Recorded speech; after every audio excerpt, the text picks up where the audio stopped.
à mes percussionnistes, bonjour. Eu sou Marcelo Costa e aujourd'hui je voudrais parler un peu de ce rythme-là que je viens de jouer, que c'est l'Ijexá.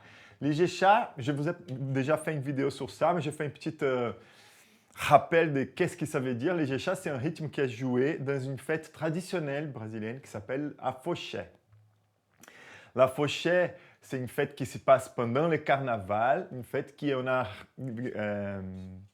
hérité des descendants afro-brésiliens, donc des Africains qui sont venus comme esclaves, et qui pendant l'époque du carnaval sortent dans la rue pour jouer la musique qu'ils jouent un peu normalement dans le candomblé, qui c'est la musique de la religion afro-brésilienne. D'accord? Et un des groupes plus connus, donc ça se passe souvent à Bahia, c'est l'endroit où l'Afoxé, on va dire, c'est le plus fort, mais il y a aussi dans d'autres parties du Brésil. Et les groupes les plus représentatifs de ces styles-là s'appellent Filhos de Gandhi.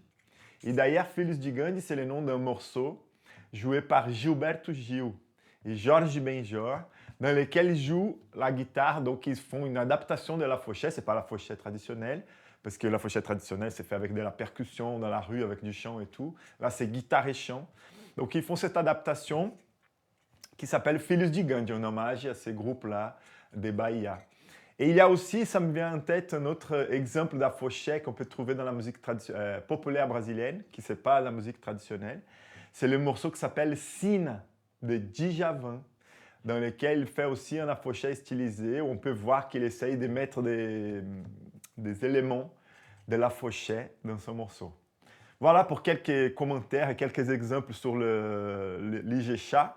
Et je voudrais vous montrer comment j'ai fait ça au pandeiro, donc avec une nouvelle façon de jouer, parce que j'ai déjà fait une vidéo avec la façon que j'utilise plus souvent, mais il y a cette autre façon de jouer l'Ijexá, qui c'est en utilisant le claquer avec les pouces en bas.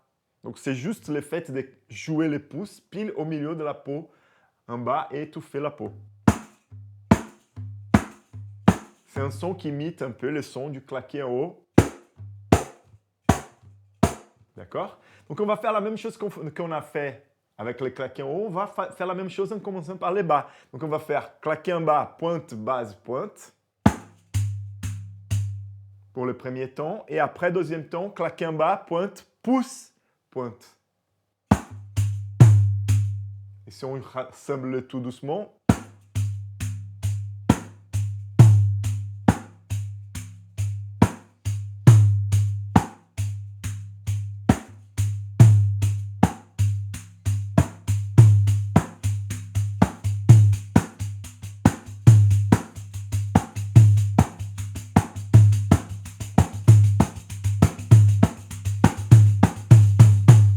Voilà pour un Afoxé super simple avec cette nouvelle technique un peu différente, avec les claquets, avec les pouces. Je voudrais vous passer aussi une petite variation, tant qu'à faire, on est là, avec une autre sonorité aussi un peu différente. Donc, comme on a fait ce claquet avec les pouces en bas, qui est un claquet un peu différent, on peut aussi, à la place de faire un claquet en haut normal, on peut faire un claquet avec la pointe de ces deux doigts-là, qui vont venir ici sur la peau aussi, tac.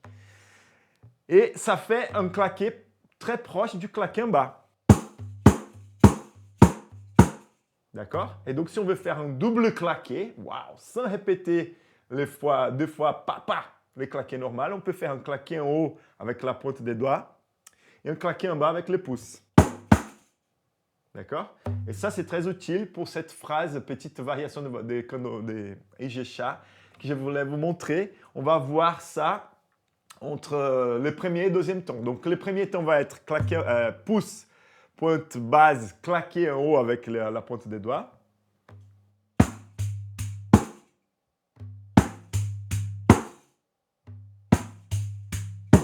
Et deuxième ton, claquer en bas, pointe, pouce, pointe. Pareil que dans l'autre. Okay, si j'ai rassemblé tout doucement, c'est là que ça devient intéressant.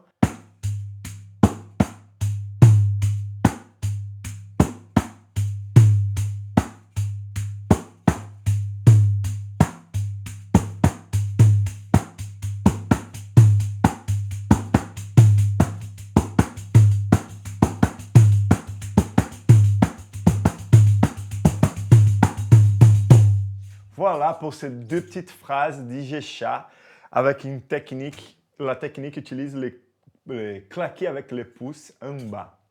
J'espère que ça vous intéresse. Si c'est le cas, inscrivez-vous.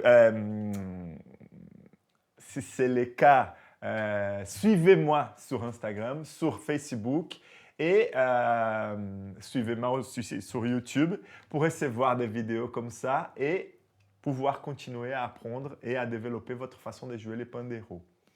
Je vous souhaite une bonne semaine de travail et à la semaine prochaine.